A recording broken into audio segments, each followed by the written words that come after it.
Good morning and Jai Hind everyone. This is Sri Ram Public School online classes and you are study computer subject. This is the chapter number 3. The name of the chapter is Let's Learn Access 2010 and today topic is Access 2010. So let's start. Access 2010 is the database component of Microsoft Office 2010 suite. Means Access 2010 is the database component. Access 2010 क्या है? एक database component है of MS Office 2010 suite. ये किसका हिस्सा है? MS Office 2010 suite का एक हिस्सा है MS Access 2010. तो it is one of the popular and the most user friendly.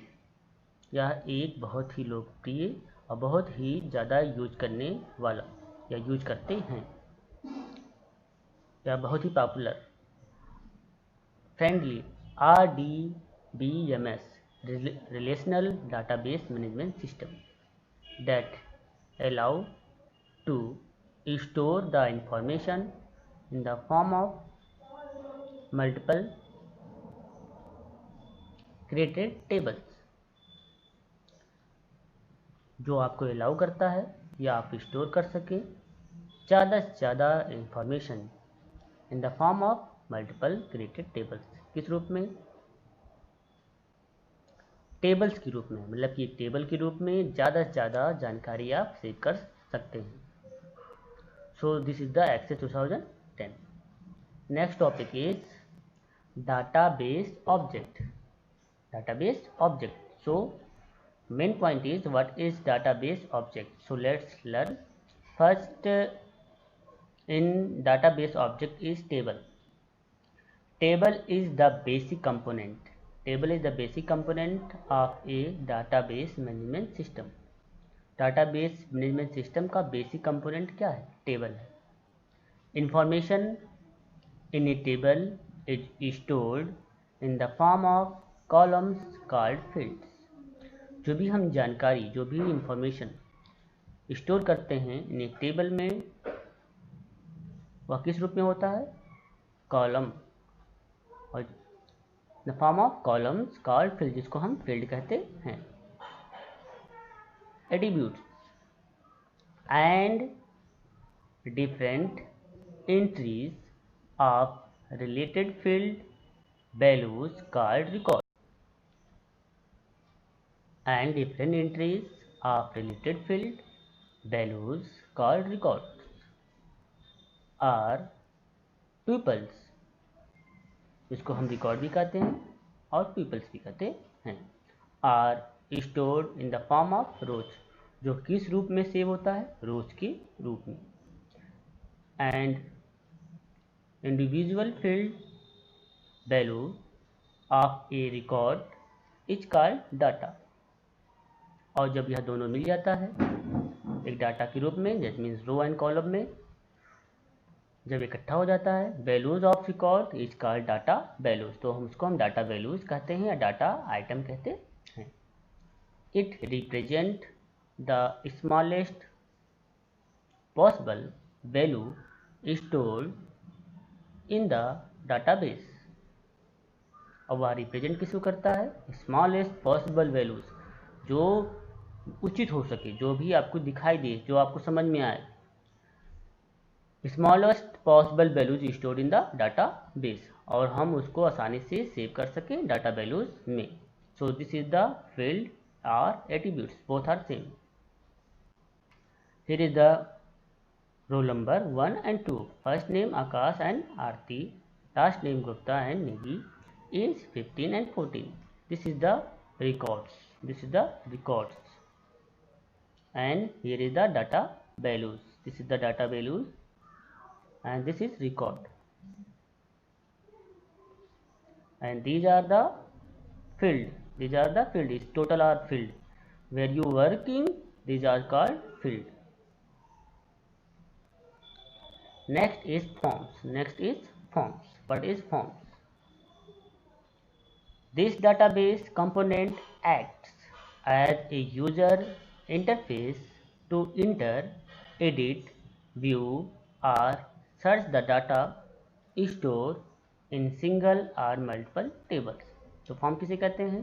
तो दिस डाटाबेस कंपोनेंट, यह जो डाटाबेस का जो कंपोनेंट है फॉर्म, क्या एक्ट करता है? As a user interface, user के इंटरफेस को एक्ट करता है as user interface to enter, कि हम इंटर कर सकें, उसके नाम को इंटर कर सकें फॉर्म में, एडिट कर सकें, व्यू कर सकें और सर्च कर सकें the data store in a single, data चाहे वो सिंगल सेव हो या ढेर सारे टेबल्स में सेव हों, हम फॉर्म के रूप में बता सकते हैं। जिसमें एक फॉर्म बनाते हैं, उस फॉर्म में ढेर सारे नाम भी हो सकते हैं या एक सिंगल नेम भी हो सकता है। And next is report. Next is report. So what is report? So let's learn what is report. So report is used to present the data stored in tables or queries in a printable format to perform the different type of data analysis on the extended information. तो report क्या है?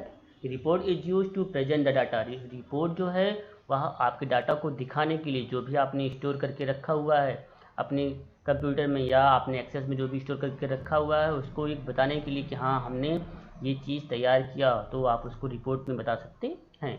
और उसको हम print के रूप में भी किसी को दे सकते हैं। ठीक है, हम प्रिंट के रूप में बता सकते हैं कि हाँ आपने ये सामान मुझे सबमिट किया, और या आपके द्वारा ये सामान सबमिट मुझे किया गया, हम उसको एक रिपोर्ट, एक प्रिंट आउट दे सकते हैं। तो रिपोर्ट एक छोटी सी जानकारी होती है कि आपने कौन सा सामान दिया और कौन सा सामान मैंने दूसरे को दिया, और इस रिपोर्ट को हम एनालाइज करके हम अपने डाटा में चेंजेस भी बाद में कर सकते हैं।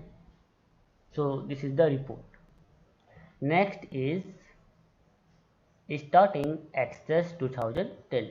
So main point is how to start Access 2010. Maybe you know very well how to start, because you know that very well how to start MS Word. The same process we follow here also. To start Access 2010, step first, click on the start button.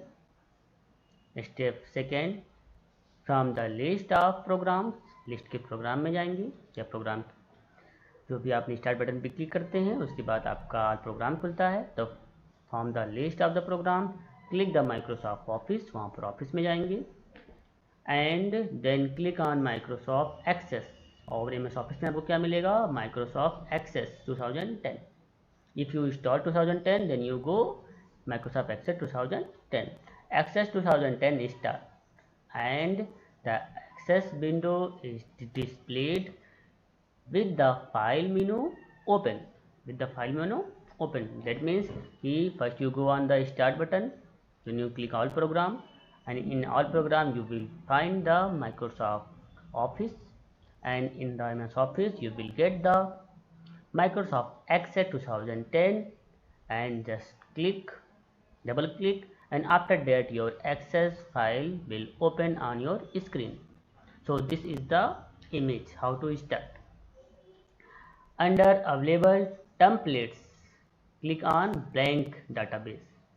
So हम कहाँ जाएंगे?